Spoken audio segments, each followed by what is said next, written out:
मैले चाहिँ जब यो भिडियो हेरेँ हैन मलाई चाहिँ अति नै नमजा लाग्यो के हैन किनकि डोना थापाको फ्यामिलीमा यति खुसी देखिन्छ नि भिडियोमा हैन डोना थापाको जुन ब्लगमा चाहिँ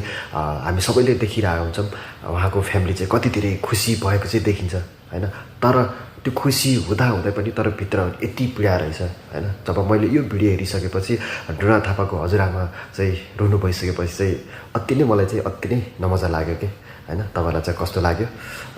भिडियो चाहिँ अन्तिमसम्म हेर्नु होला र तपाईलाई कस्तो लाग्यो तल कमेन्ट बक्समा चाहिँ कमेन्ट गरिदिनु होला मलाई चाहिँ अति नै नमजा लाग्यो के अति नै यति खुसी छ उहाँहरूको फ्यामिली हैन जुन भिडियोमा हामीले त अब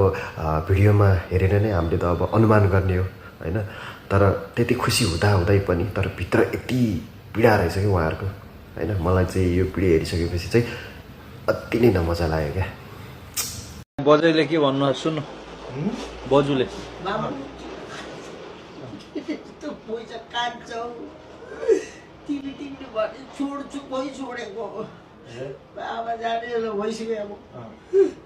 कसरी किन नछोडेको भनेको छोड्छु भन्यो बुहारीले आफू दिनदेखिको बाबा छोड्नु भने ल भनिस् कोही छोडेको बुहारीले अस्तिको दिन पनि भने छोड्छु म छोड्छु कोही छोडेको छोड्छु भने अब हेर अनि तिमीमा नाति हुन्छ नातिलाई हेर्नुपर्छ नातिलाई खेलाउनु पर्छ नातिसँग टेरिसमा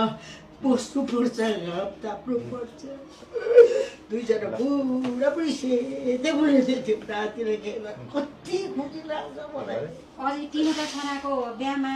सुट बुट लाएर कालो चस्मा लाएर सम्झी बनेर ढलक ढलक गरी जानुपर्छ सम्झेर लाउनुपर्छ बिचरा उसको त अब आँसु पनि छैन लक्ष्मीको त अब आँसु पनि छैन होला कति रोयो आँसु यताबाट सुत्छ बटुकोमा आउने छोयो